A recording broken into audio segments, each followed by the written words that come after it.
lalholup singi akan ba total shutdown marak India gi President Draupadi Murmu Imphal thunglari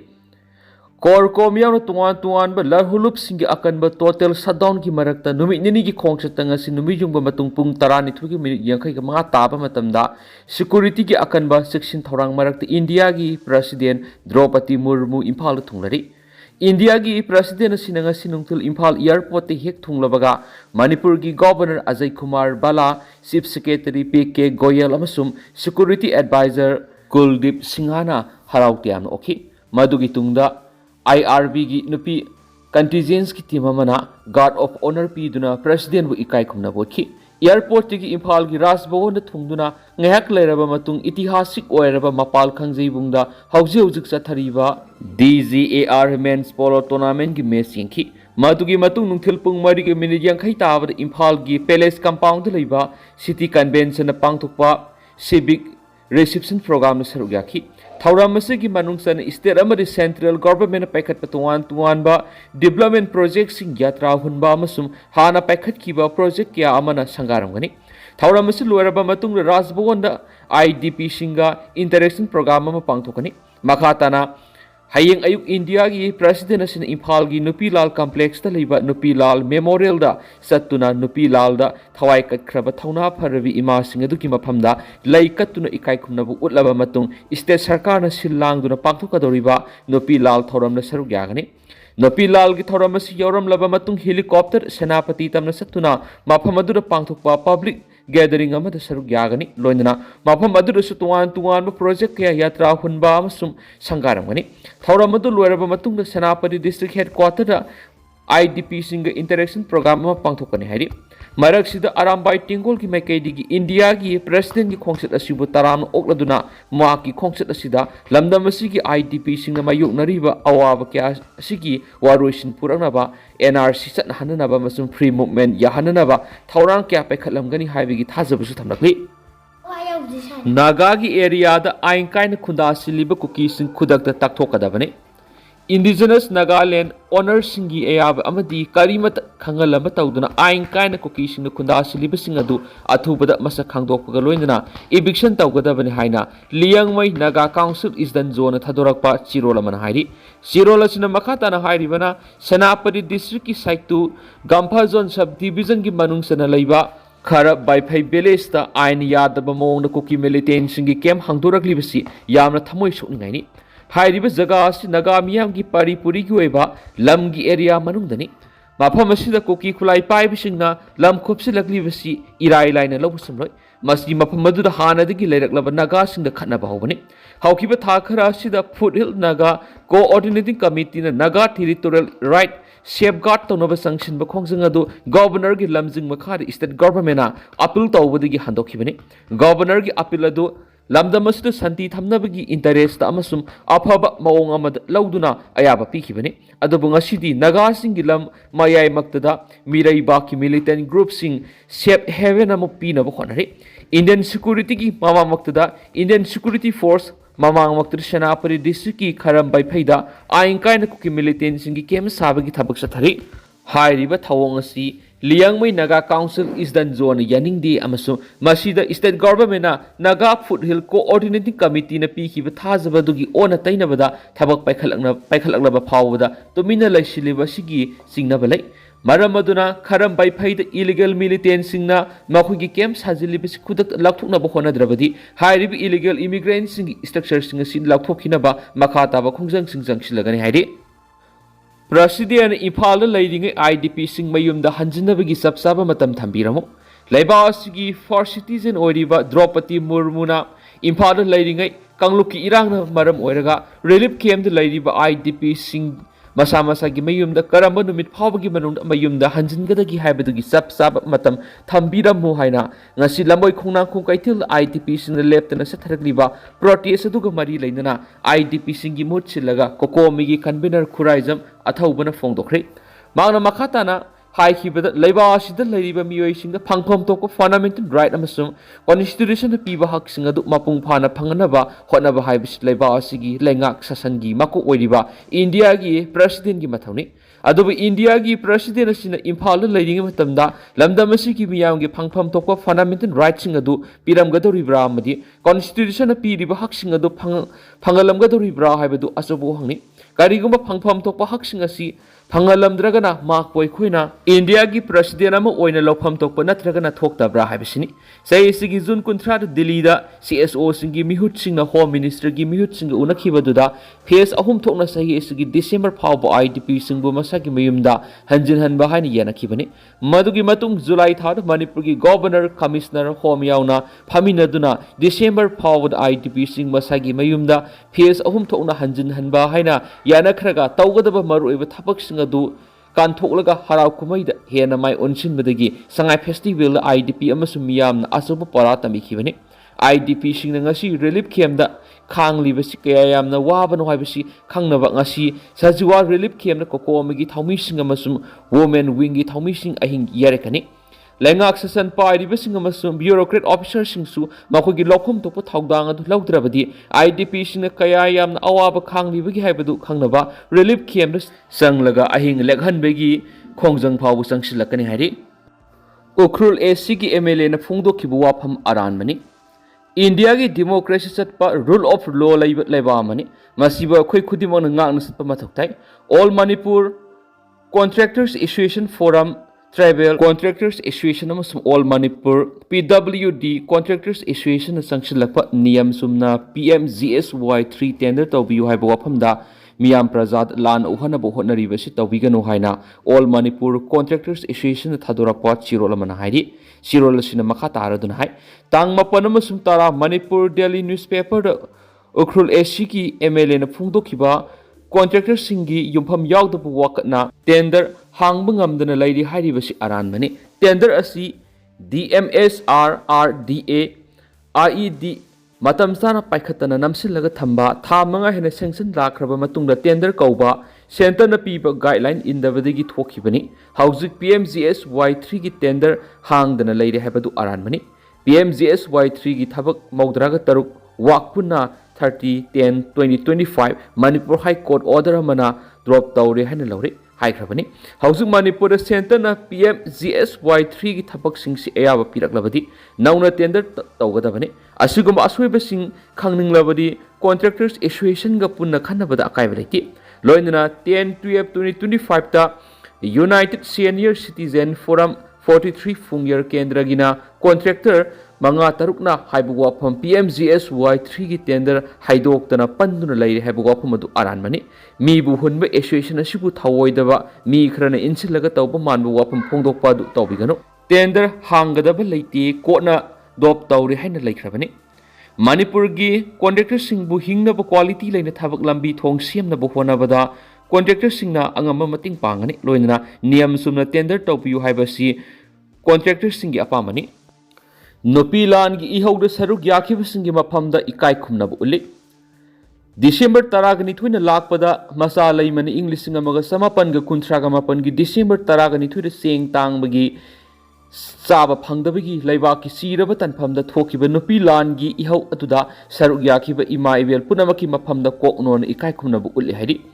मसा लैमना थादोरकपा चिरोलमना हारिबना मलेमगी इतिहास the अदुंगै इंग्लिशिंग अमगा समापनगा मरि अमसुम इंग्लिशिंग अमगा समापनगा कुंथ्रागा मापनगी December 12 थोखिबा Manipur की अनिसुब नुपी लान अदुगुंबा थौदो अमा थीबा फंगलोय थोखिबा खुसेमगी चाक तांगबा थवनबिगी लान असि लोयलम मापु ब्रिटिश सिंगी मयोक लमदम असिगी नुपी सिंग मियोबिगी हक अमसुम मनिंग तंब खुनायमा अनौब इतिहास अमा सेमबा हौख्रबनि डिसेंबर 12 असिमक्सु मणिपुर की खुनाइबु अहिंग खुनाइम ओहननब होनबदा लमदम असिगी तंगाई फदब चिंजाक हिंगबगी हक लोयलम मपुगी खयातगी मुंदुना लौरखिब खुनाइ सिबु तंक क्याद कलखिब इमासिंगी हनब लेतन थेंगनखिब लंथेंग अदुबु सिंथाजबनि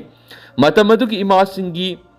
थौनाबु सुंगसिगी मिरोलना कौफम थोक्ते इकाई खुमनफम थुइ मणिपुर की नुपीना लौरिब थौदांग अमसुम अहिंग खुनाइ अमा ओइनबगी काथोकलिबा असिगा मानना सानब फिदा अमदि इकाई खुमनबा दुदि पीरिब्रा हाइबदुसु नैननिंगाई ओइरि खुनाइ असिना नुपी अखोइगी इतिक इंगम अमसुम थौदांग क्यादा सिंथारिबा अमसुम मलेमगी मांगदा अखोइबु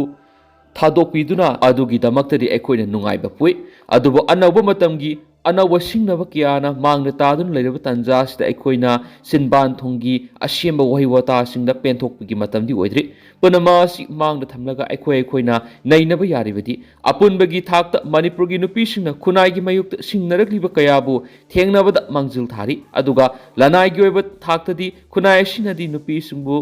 सिंथाबिदना थंबिरि ngasing ngasing mai khoi iraiba iramdam sibu maset kya thungna thugaina bo honaragliba sidasu nopi khunai sidasu ima ibel kya na lawriba tungan ma thaudang asima sakthok saningai ni anauba matamgi lakadoriba anauba singnaba sing thengnaba ngamnaba ima sing thauna handaba mathau tai hadi President rule gi Leingak loisin halaga anauba miyam gi lenga ama athubada semlakpa yana leiri BJP MLA punamak December 13 da Delhi da pangthokdaba mifamda saruk yanaba high command khangalakli BJP gi national leaders sing mamangda thajaba piramkhibadumak thabak to onthoknaba oina BJP gi MLA punamak thasigi 13 gi numidang oiramda New Delhi da pangthokdaba mifamda saruk yaranaba party asigi high command yathang pirakri national leaders sing anauba thorang asina Manipur matam kyadigi President rule gi Leingak लौथोलगा अथुब मतमदा popular government में सेमनबा याबगी ओथोकपा नक्सलखि BJP MLA खरगा पाउक्सी एसिग टेलीफोन वरी सनाबदा मकोइन हाय ngasi एमएलए मसा मसा सिंग द पार्टी की हेड ऑफिस तगी टेलीफोन तौरक्तुना डिसेंबर 13 की ममांग न्यू दिल्ली थुंगलनबा खंगलखि मधुमंगना मरम ओइरगा पार्टी एसिग एमएलए सिंग हयेंग नत्रगन हंगसि दिल्ली द सतनरगनि हंदक हाई कमान बीजेपी की एमएलए खुदिंगमक कौरक्प ओइबना कुकी की मैकैद लैरिबा बीजेपी की एमएलए सिंग सोइदना सरुक यागनि हाइबगी थाजबा लै पार्टी की अवांग थाकी मिफम अदु कदाई ओइदा पांगथोकदगी हाइबमक्ति सबसाना खंगमद्रि अदुमपु पार्टी ऑफिस ता पांगथोकप याना लै ममांगदा हाइरखिबगी मतुंग इना मैतै अमसुंग कुकी की एमएलए सिंग पुन्ना उना हननबा अमसुंग मणिपुर महौसागी फिबमदा हंजिन हननबा वरेप लौमिनबा हाइबसिना अहानबे एजेंडा ओइगदौरि मसीदा एमएलए अमतना मरई मरा तौबा यारोय मदुगी मतुंग Leingak ama siyemagi matang MLA sing goiba aning ba apamba karino haibadu amakasu puthokuna makhoi goiba motching lawba yahiri pausna makhatana hai party gi high command Manipur popular government ama lehaning mi apamba hanadegi sulai aduga MLA ayamana su Manipur popular government sema pami mara asida kuki gi MLA sing asi masagi warep masana lawba ngamdabegi phibam ama lairibasi center gi lusingba singna ui adubu makhoi gi ningai edu kanadabani haibasidi hanadegi hauna makhoi da khangalaga laikhrabani maram aduna makhoi BJP MLA oina adum lairaga minister oidrabasu yagani natragana minister oihalu hairabasu oihengani haina akaknaba wafam sing thamgadori tampakta kuki gi lusing kya haujiksu leiba maramna kuki gi MLA sing tampakta leibada haujikti kiningai oidre haba wafam su center gi lusing ba sing thamlaba yaidi Lainga ama siyembagi matam December gi aroiba sayol natragana January gi ahanba sayol da oigadra haibadudi sabsana khangmangamdri Delhi da pangthokadoriba mifam asina aroiba mifam oiraga MLA singna Manipur haninkraba matungda party gi observer ama tharakani masu magna Manipur da leiringai da government ama siyembagi thaudang logani handaki wasak lobagi thouram asida BJP gi minister sing Prime Minister natragana Union Home Minister amadi atai minister kaya marumsu saruk yagadori maram aduna PM amasum Home Minister gi sangadaba matam yenglaga wasak lahon yai heri National Highway to sathok chasin thingbagi matangna nauna thiganaba NHRC na khangankhri Manipur gi Kangpokpi district phawraga National Highway 2 da miyamna sathok chasin tawba yadabagi matangda nauna thiganaba National Human Rights Commission NHRC na khangankhri Manipur gi lifeline oiriba lambi asida miyamna maning tawna sathok chasin tawba yahandriba asigi matangda inquiry sa thabaga loinana action taken report pikhalangnaba su commission na khanki sei sigi June 15 da Asem Roshan Singa kowa miyoy mana file torakpa complaint amada yumpham oiraga commission gi wafam asi khankhibani complaint adu gi matung ina Kangpokpi district phawraga sathok chasin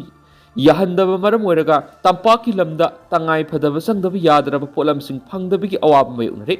State Leingak ki mari leinaba authority singna kayarang hana thajaba pirakhrabasu highway asida kanglok khudimaki miyoy singna maning tawna sathok sin tawba yadana lairi kumja English singani ga kunga mari gi March 9 da RIMS ki medical superintendent oiramba Dr. Yengkhom Mohen Singa masu mohaki kangbuna highway asida satpada attack torakhibi wafam complaint adu panki Imphal West KSP na haukiba September 3 pikhalakpa report amagi matung inadi asigumba makhalgi thawdo amada thokiba laiti haidi sayenaribasi ko honanabagi matang nauna inquiry sathaduna mathang saigi January 3 phawgi mamangda action taken report pikhalakadabani haina commission ya thangpikhi inquiry gi report adu NHRC gi portal da upload tawrakadabani haina su commission khanki